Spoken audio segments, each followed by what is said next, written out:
जी नमस्कार। स्वागत है दोस्तों आप लोगों के अपने YouTube चैनल हिंदी परीक्षा इसके पर। तो आज की इस वीडियो में हम लोग फिर से बात करने वाले हैं क्वेश्चन नंबर 4 के बारे में, ठीक है?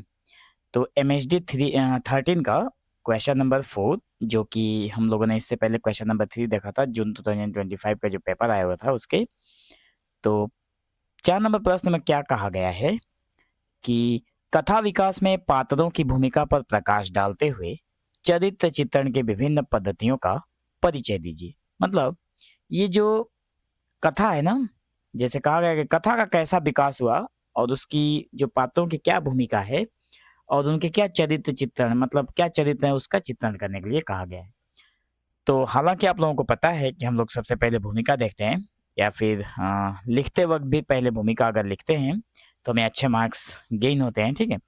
तो भूमिका के तौर पर हम लोग लिखेंगे, साहित्य में कथा का सार तत्व मानव जीवन है और इस मानव जीवन की वास्तविक अनुभूति पात्रों के माध्यम से ही होती है। मतलब साहित्य में जो कथा का जो वैल्यू है किसके होने से है, वो मानव मानव के होने से ही है, ठीक है?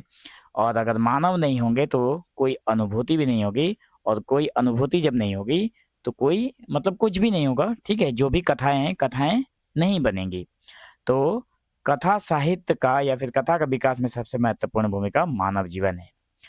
कथा विकास का सबसे सशक्त और गतिशील तत्व पात्र होते हैं।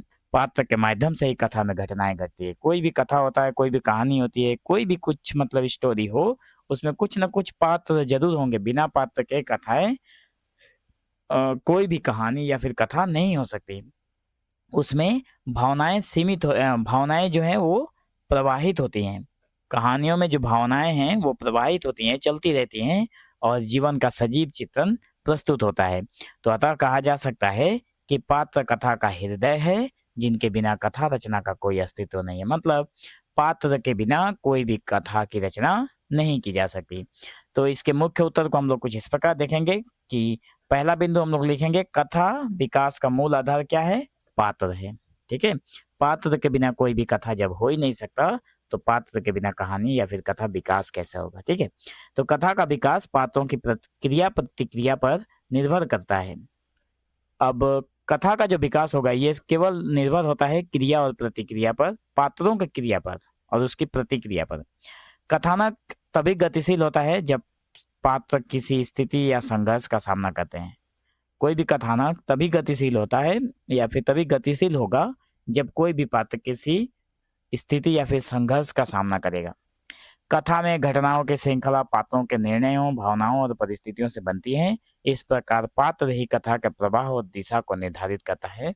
कथा में जो संकट आएंगे आप लोगों के सामने, मान लीजिए कोई कहानी कही जा रही है और उसमें कोई संकट वाला सिचुएशन है तो उसके सामने कोई ना कोई तो होगा उसको संकट को झेलने के लिए, तो वही पात्र है, ठीक है? पात्र मतलब वो कैंडिडेट जिसके ऊपर कहानी लिखी जा रही है या फिर कही जा रही है, तो उसके बिना तो कहानी हो नहीं सकती। तो उसकी जो जो घटना है उसका प्रवाह और दिशा निर्धारित करता है पात्र। उसके बाद है पात्र का, कथा का जीवंत स्रोत है। पात्र जो है वो जीता जागता स्रोत है। कथा का जीवन पात्रों की जीवंतता पर आधारित होता है। यदि पात्र जीवंत है तो कथा भी सजीव बन जाती है। कथा के भावनात्मक प्रभाव और कलात्मक सौंदर्य का केंद्र पात्र ही होते हैं। जैसे प्रेमचंद के गोदान में होरी और धनिया के सामाजिक यथार्थ को मूर्त रूप दिया, ठीक है? जैसे यहाँ पे अगर बताया गया कि जीवंत रूप, अगर मान लीजिए आपने कहानी लिखी और कहानी का जो पात्र है वो अगर डेड बॉडी है, ठीक है? उसका कोई कुछ है ही नहीं, वो कुछ नहीं कर रहा है, मान लीजिए केवल डेड बॉडी एक पड़ा हुआ है, तो ऐसे तो कथा नहीं कही जा सकती, ठीक है ना? कथा होने के लिए जो आपका पात्र है उसका जीवन या फिर जीवंतता होनी चाहिए उसमें, ठीक है? पात्र कथा में क्रिया प्रवृत्ति के प्रेरक। अच्छा, देखिए कथानक में संघर्ष होता है, उत्कंठा होती है और परिणति भी होती है। मतलब संघर्ष चलता रहता है और लास्ट में रिजल्ट भी मिलता है कोई कहानी जब शुरुआत होती है तो। इन सब का केंद्र पात्र की प्रवृत्तियां ही है। उदाहरण के लिए गबन में रामानाथ की महत्वाकांक्षा और झूठ कथा की घटनाओं को आगे बढ़ाती है, ठीक है ना? क्या होता है कि गबन में जो होता है वो रामानाथ की जो महत्वाकांक्षा है और झूठ कथा की घटनाओं को आगे बढ़ाती है। पात्रों की आंतरिक जिजीविषा कथा को गतिशील भी बनाती है, ठीक है? अब हम लोग बात करेंगे इसमें पात्रों के माध्यम से यथार्थ का चित्रण, पात्रों के माध्यम से यथार्थ का चित्रण कैसे हुआ है? तो लेखक ने अपने समाज जैसे समय और संस्कृति का प्रतिबिंब पात्रों के माध्यम से प्रस्तुत करता है। जो लेखक है ना, अपने समाज के, अपने समय में जो संस्कृति का प्रतिबिंब है पात्रों के माध्यम से ही प्रस्तुत करता है, जो पात्र है उसके माध्यम से प्रस्तुत करता है।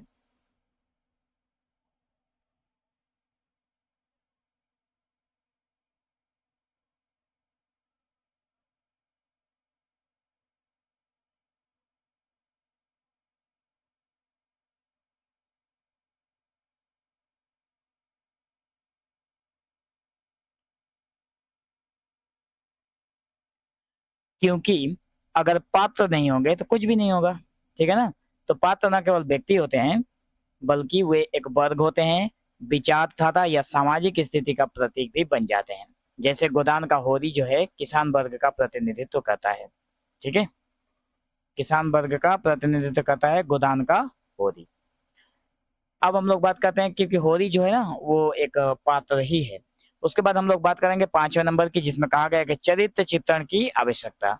अब देखिए, कथा में पात्रों को यथार्थ और प्रभावपूर्ण बनाने के लिए लेखक चरित्र चित्रण करता है। कथा में क्या होता है, किसी भी पात्र को यथार्थ रूप दिखाने के लिए लेखक जो है वो चरित्र चित्रण करता है, उसके चरित्र के ऊपर प्रभाव डालता है। तो चरित्र चित्रण के माध्यम से वो पात्र की बाह्य आकृति, स्वभाव, विचार, देखिए चरित्र क्या है, किसी भी व्यक्ति का हम लोग उसके बाहरी आकृति को देखते हैं, उसका स्वभाव कैसा है वो देखते हैं, उसके बाद उसके विचार कैसे हैं, ठीक है, उसका मन जो है वो कैसा है, इन सारी चीजों को हम लोग देखते हैं, ठीक है ना। उसके बाद उसकी भावनाएं जो है, उसके बाद उसके व्यवहार हैं, ये सारी चीजें किसी भी व्यक्ति के चरित्र को निर्धारण करने में महत्वपूर्ण भूमिका निभाती है। तो यह चित्रण जितना सूक्ष्म और मनोवैज्ञानिक होता है, पात्र उतने ही जीवंत लगते हैं। मतलब किसी भी पात्र का चरित्र अगर आप लोग जितना मतलब सूक्ष्म होगा, जितना बारीकी से उसको जानेंगे और जितना साइकोलॉजिकली होगा, मनोवैज्ञानिक तरीके से होगा, उतना ही पात्र जो है वो जीवंत लगेगा। प्रत्यक्ष चरित्र चित्रण पद्धति। अच्छा, सामने से चरित्र चित्रण करने की क्या पद्धति है? तो इस पद्धति में लेखक स्वयं पात्र का सीधा वर्णन करता है। इस पद्धति में क्या होता है, जो पात्र होता है, जो लेखक होता है वो स्वयं पात्र का सीधा वर्णन करता है। जैसे होरी साधु था पर परिस्थिति ने उसे भी झुकने पर मजबूर कर दिया। यह शैली वर्णनात्मक होती है और पात्र के हृदय बाह्य गुणों को स्पष्ट करती है। मतलब क्या होता है, लेखक जो है वो प्रत्यक्ष अपने उस पात्र को देखता है और उसका चरित्र चित्रण करता है, उसी को कहते हैं प्रत्यक्ष चरित्र चित्रण पद्धति, ठीक है। अप्रत्यक्ष चरित्र चित्रण पद्धति में क्या होता है, तो इसमें पात्र का चित्रण उसके आचरण, वाणी, विचार, प्रतिक्रिया और अन्य पात्रों की दृष्टि से किया जाता है। मतलब यहाँ पर कोई और व्यक्ति होगा, उसी की दृष्टि से इसका चित्रण किया जाएगा, ठीक है। लेखक यहाँ पे स्वयं नहीं करता, तो लेखक कहीं सीधे नहीं करता, ठीक है, कि पात्र कैसा है, बल्कि पाठक उसके व्यवहार से उसका चरित्र स्वयं समझ लेता है। मतलब मान लीजिए आप किसी कहानी को पढ़ रहे हैं और उसमें लेखक ने बताया नहीं है कि जो कहानी में जो आदमी के बारे में बता रहे हैं वो आदमी कैसा है। आप कहानी को पढ़ने के बाद आप स्वयं अनुमान लगा लेंगे कि कहानी का जो पात्र था वो कैसा था, ठीक है। तो यहाँ पे कहानी का जो पात्र है वो पाठक जो होते हैं वो अपने उसके व्यवहार से ही समझ जाते हैं कि उस कहानी का पात्र कैसा है। तो यह शैली आधुनिक कथा में अधिक प्रभावित मानी जाती है, ठीक है। ये जो शैली है ना, आज की कहानी कथा का सबसे प्रभावी तरीका है। उसके बाद है मनोवैज्ञानिक पद्धति। तो इस पद्धति में पात्रों के बाह्य आचरण की अपेक्षा उनके आंतरिक मनोवैज्ञानिक द्वंद, जिज्ञासा, भय, आकांक्षा, स्मृतियों का चित्रण किया जाता है। देखिए, मनोवैज्ञानिक पद्धति में क्या होता है कि इस पद्धति में जो पात्र होते हैं उनका बाहरी आचरण तो देखा जाता है, मतलब बहुत कम दिखा जाता है। उसकी अपेक्षा क्या होता है, उसके मनोवैज्ञानिक तरीका, द्वंद, उसके अंदर चल रहे द्वंद, उसकी जिज्ञासा, उसके मन में जो जिज्ञासा चल रही है, भय चल रहा है, जो आकांक्षा है, इन सारी चीजों के ऊपर बातें करती है। जैसे कि अज्ञे के उपन्यास नदी के द्वीप में गहरे मनोवैज्ञानिक चरित्र का चित्रण उदाहरण मिलता है। नदी का द्वीप है अज्ञे का एक उपन्यास जिसका नाम है नदी के द्वीप, उसमें मनोवैज्ञानिक चरित्र चित्रण देखने को हमें मिलता है। 9 नंबर है नाटकीय और संवादात्मक पद्धति। तो कथा में क्या होता है कि कथा में संवादों के माध्यम से पात्रों के विचार, उसकी भावनाएं और जो संबंध हैं वो उभरते हैं। संवाद जो है वो पात्र के स्वभाव का सीधा संकेतक होता है। जैसे भीष्म साहनी का जो तमस उपन्यास है उसमें संवादों के माध्यम से पात्रों की मानसिकता स्पष्ट हो जाती है। 10वें नंबर पर है प्रतीकात्मक और सांकेतिक पद्धति। इसमें क्या है? संकेत, ठीक है, सांकेतिक मतलब संकेत दिया जाता है। तो आधुनिक कथा में पात्रों को प्रतीक के रूप में भी प्रस्तुत किया जाता है। प्रतीक मतलब सिंबल के तौर पर पात्र को सिंबल बना दिया जाता है आज की कहानी में। वे किसी सामाजिक स्थिति, मनोवैज्ञानिक अवस्था या मानवीय मूल्य का प्रतिनिधित्व नहीं करते। वे जो कथा के पात्र हैं वो किसी भी मानवीय मूल्यों का प्रतिनिधित्व नहीं करते हैं। जैसे मोहन राकेश के आधे अधूरे में पात्र अधूरे जीवन और असंतुलित मानवीय संबंधों के प्रतीक हैं। मोहन राकेश का जो आधे अधूरा जो नाटक है उसमें अधूरे जीवन और असंतुलित मानवीय संबंधों का प्रतीक देखने को मिलता है। ठीक है, तो निष्कर्ष के तौर पर हम लोग यही कहेंगे कि कथा जो है विकास में पात्र केवल घटनाओं के वाहक नहीं होते बल्कि जीवन की अनुभूतियों के संवाहक भी हैं। जो पात्र हैं वो जीवन की अनुभूतियों के संवाहक हैं और चरित्र चित्रण की विविध पद्धतियों से लेखक अपने पात्रों में मनोवैज्ञानिक गहराई देखने को देखता है, सामाजिक सजीवता और कलात्मक सौंदर्य भरता है। तो एक सफल कथा वही होती है जिसमें पाठक के मन में जीवित रह जाए। सफल कथा उसी को कहते हैं जो पढ़ने वाले व्यक्ति के मन में वो कहानी घुस जाए। जैसे प्रेमचंद का होरी, रेशमा या निर्मल वर्मा की जो नीरा है। इस प्रकार पात्र कथा को यथार्थ, संवेदना और प्रभाव प्रदान करने वाला उसके आत्मा स्वरूप अंग है।